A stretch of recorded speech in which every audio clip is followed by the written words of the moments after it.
Hello everyone. Today we discuss about intermediate cuneiform bone. So these are the three cuneiform bone जिसमें सबसे बड़ी bone मैंने बताया already. This is medial cuneiform bone. Second this is lateral cuneiform bone. और दोनों के बीच में जो present है this is intermediate cuneiform bone. तो ये identification तो very easy. इसके बाद इसमें हमें इसकी एनाटॉमिकल पोजीशन देखनी है हमारे इंटरमीडिएट क्यूनिफॉर्म बोन की।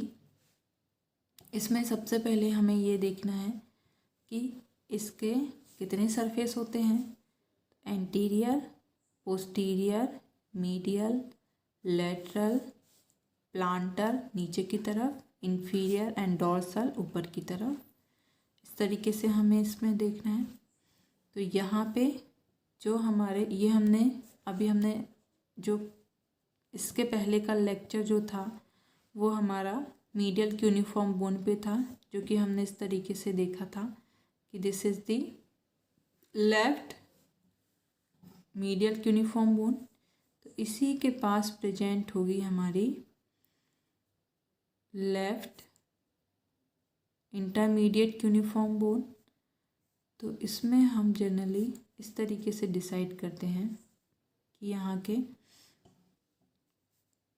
तो लेट्स सी कि हमें इसको कैसे डिसाइड करना है कि इसका ये कौन से साइड की बोन है और इसकी एनाटॉमिकल पोजीशन क्या होगी। So that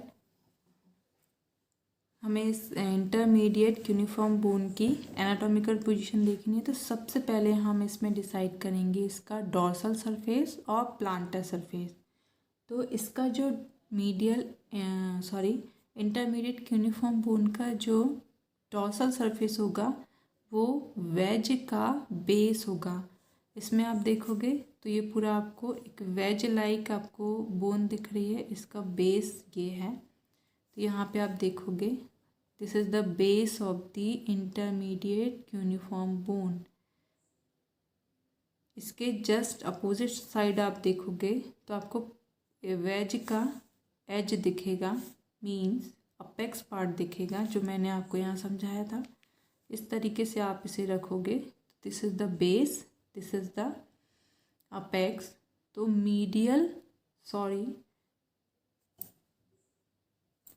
intermediate cuneiform bone में जो ब्रॉड सरफेस है this is the dorsal surface. जो नैरो सरफेस है अपेक्स पार्ट है वेज का, this is the planter surface.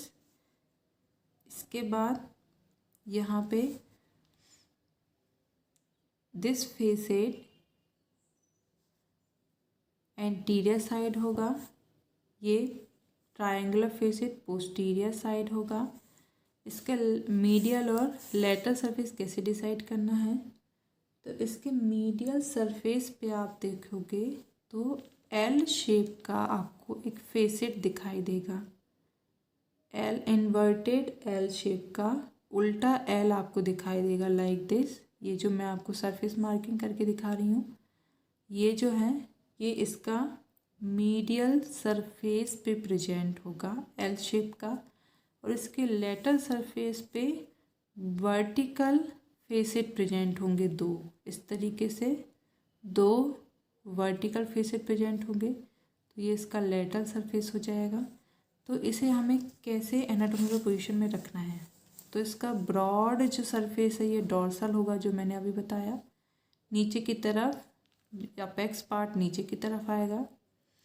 Medial surface पे इन्वर्टेड एल प्रेजेंट है। अब ये मीडियल सरफेस पे मैंने क्यों रखा है मैं आपको बताती हूँ अभी।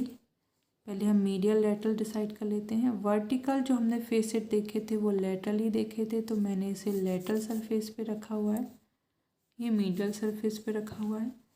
अब ये जो है मीडियल सरफेस पे इसे क्यों बोल लेना है, ये मीडियल सरफेस मैंने इस तरफ क्यों रखा है, क्योंकि हमेशा मैंने बताया है medial surface means big toe के साइड। तो यहाँ पे हमने देखा था लेफ्ट मीडियल क्यूनिफॉर्म बोन, तो इसका हमने लेटरल सरफेस देखा था कि this is the lateral surface of medial cuneiform bone which is rough as compare to medial. जब हम इस तरीके से रखेंगे तो हमारा जो बोन है इस तरीके से ज्वाइंट फॉर्मेशन करता है, जहाँ पे आप देखोगे मीडियल क्यूनिफॉर्म बोन का लेटरल सरफेस और इंटरमीडिएट क्यूनिफॉर्म बोन का मीडियल सरफेस मिलके ज्वाइंट का फॉर्मेशन कर रहे हैं। तो यहाँ पे आप देखोगे this is the anatomical position for the intermediate cuneiform bone. बस आपको इतना याद रखना है कि जो एल इन्वर्टेड एल है वो बिग टो के साइड रखना है। अगर राइट साइड की होगी तो आप इस तरीके से रखोगे, ठीक है।